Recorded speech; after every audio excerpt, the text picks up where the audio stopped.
Hey everyone, welcome back to Devin Dog Days. Today I just wanted to share a little video of me grooming one of my regular clients, Miss Harper. She's in every 4 weeks and mom likes to keep her in a really nice, short, easy to maintain cut. And so I figured this would be a good one to share for all my pet groomers out there because this is a lot of times what we're grooming in the shop. People want things that are clean and easy to maintain and keep their house clean and keep their pets clean. So here we go. So as you can see, getting started, I'm doing all of her prep. I already shaved her feet, shaved her sanitary areas, and then went on to working on her toes, dremeling and smoothing out those toenails. I personally always like to Dremel nails because it makes sure that they are not too sharp once the pet goes home. And so it's not going to be scratching up the wood floors or the people in the house.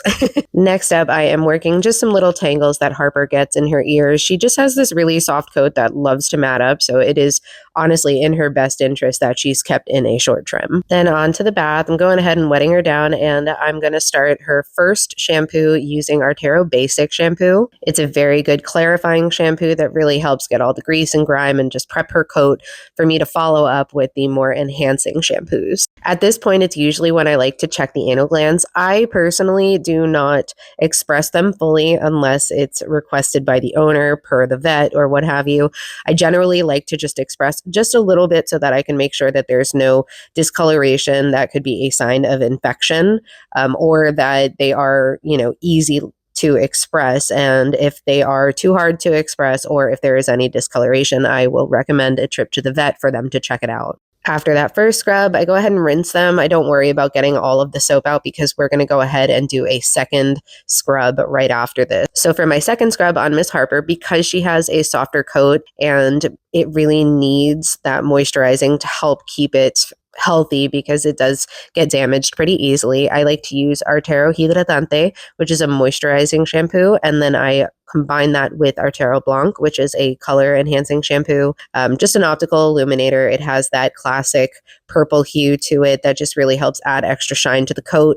I pretty much add Blanc to anything, whether I'm using Hidratante for moisturizing or Vitalizante for texture and volume. I always like to throw a little bit of Blanc in there and add that really nice healthy shine to the coat. Now for our second rinse, I'm very, very thorough to make sure that I rinse out all the suds, all of the soap. You really want to make sure that you get everything out because shampoo left in the coat can lead to hot spots. It can lead to skin irritation. It is not meant to be left in the coat. So you always want to triple check your work. Even having been a groomer for 15 years, I probably go over the dog at least 3 times to make sure that I get all of the suds out of them.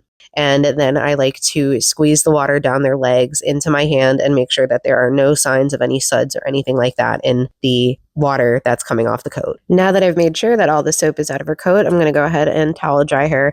I really love this Artero noodle towel. It's called the Roomba. And my favorite thing about these is not even how amazing they are at getting the dogs dry, but it's the fact that you can literally run them through the washer and then just hang them up and they will dry in like 10 minutes. Saves a lot of time and energy, and I can literally wash towels throughout the day and hang them up and then have them ready to go in just a few minutes. As you can see, Harper really loves to dance through her whole towel drying process. Now into force drying. Usually I like to try and use the Artero earmuffs on clients like Miss Harper here because she tends to be a little bit sensitive to loud noises and stimulation of that sort. She is not a big fan of having one of those on her head. So instead what I like to do is I use cotton balls, basically block out some of the noise from her ears and to use as ear protection for her. This definitely, as you can see, helps keep her calm and makes this a much more pleasant experience for her. Biggest tip about doing this, though, is to make sure that you take the cotton balls out after. I have definitely had to text a client after their appointment and let them know to grab those cotton balls out of their ears because they can definitely cause an ear infection if you leave them in there and there's no airflow in the ear canal, obviously. So that is the one thing to make sure and be safe to take them out before you send your dogs home, or if you don't, text the client. But it is definitely a way to help dogs that can tend to be more sensitive to loud noises. I will say, even still, my force dryer is definitely on the quieter end. I love my Chris Christensen little box dryer that they have. It's very quiet and it gets the job done. And I've had this thing for quite a few years now, and I really love how quiet it can be. After we're all done with force drying, we're going to move on to fluff drying. For fluff drying, I absolutely love the Artero Snake dryer.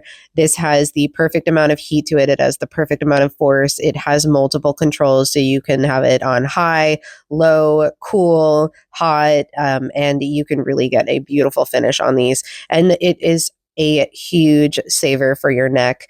I used to do this with just a standard hair dryer, and it literally would cause a kink in my neck. It is not good for you physically.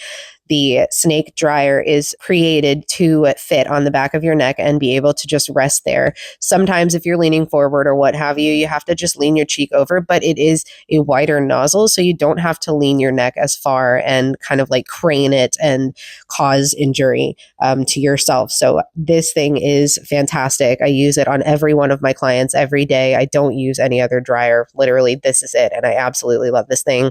And if you are like me, where you travel for dog shows or grooming competitions or grooming other people's dogs as well, this thing is fantastic to take with you and very easy to transport. As well, you can see that the product that I am using to fluff her coat is Mix. My clients absolutely love this. It's a great conditioner that is good for helping protect the coat in between grooms.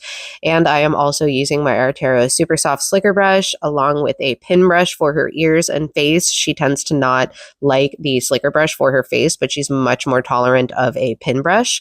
And then I use the double-sided Artero Slicker Pin Brush to really make sure that the hair is really nice and beautifully straightened and ready for a good haircut.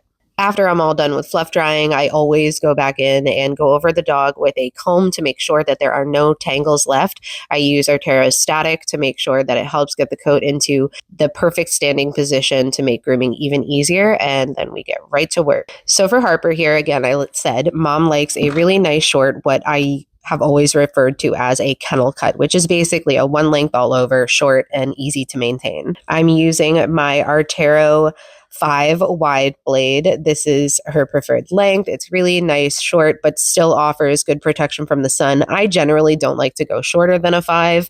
On most of my pet clients, I just feel that it's a lot safer for them because we do still have to consider the fact that UV rays affect dogs as well, and they can get sunburn. So you don't want to take them too short.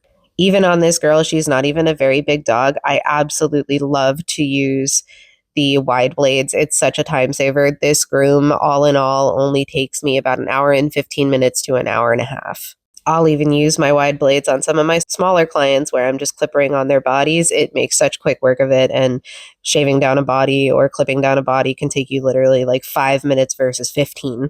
To double check and make sure that I've got a nice even length all over, I go ahead and back brush and then just go back over it one more time and make sure that I've got a really nice even finish all over the body. Even though it's short, we still want it to be really nice and neat, and we don't want it to completely fall apart once we send the dog home. That is just not a good look. Once I get up to the head, I always like to make sure that I shave in a reversey behind the ear and up under the chin. This really makes sure that there is no excessive hair left where it really doesn't need to be.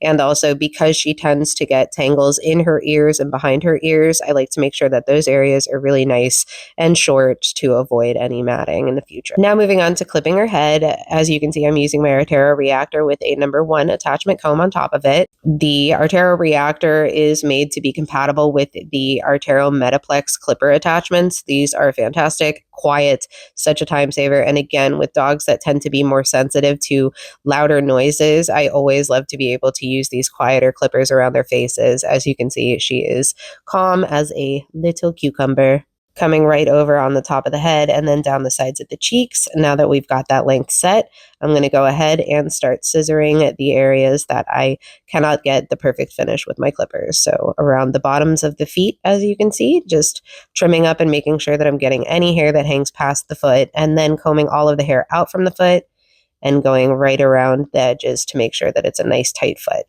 I hold my shears flat parallel to the table on the sides of the feet, and then I turn them perpendicular as I go across the front of the foot to make sure that I get the hair really nice and tight around the front of the foot to get a really nice compact foot going on. After that, we're moving on to the head, and to get a really nice plush finish, I love to use my Artero Alp 43s and my Artero Onyx thinners.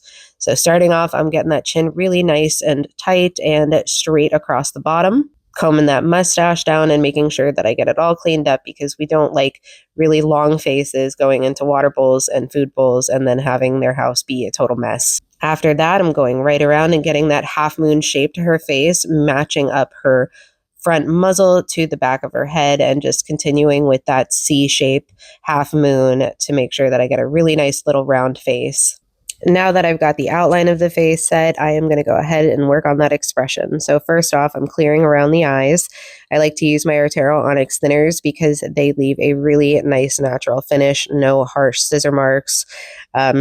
I prefer not to use clippers in front of the face. One, again, she is sensitive to noises, so the scissors tend to be the better option.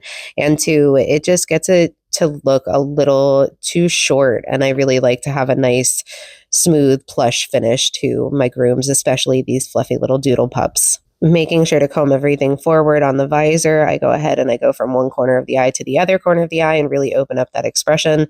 And from there, it's really just neatening up and bringing the whole shape together and aiming for that nice round shape. For her ears, I like to pull them down to the end of her nose to make sure that they don't hang past into the water bowl or food bowl, and then I just neaten them up.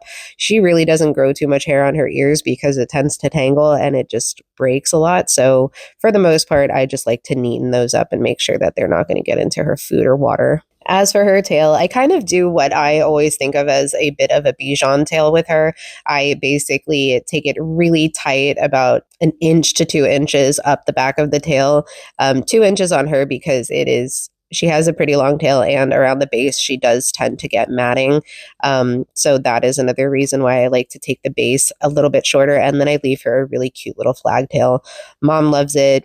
I make sure that it's not hanging down past the hocks, basically similar to a golden retriever. And then I just neaten it and make it look really cute and neat. And that is how I groom my girl, Miss Harper. Of course, Mom loves her to smell good, so we finish it up with the Artero Fresh citrusy smelling cologne, and we are all good to go. Thanks for watching, guys, and make sure to like, subscribe, comment. If you shop at artero.com, be sure to use code DF246 at checkout for 10% off. Check out devinsdogdays.com to learn more about what we have to offer for sale through our website.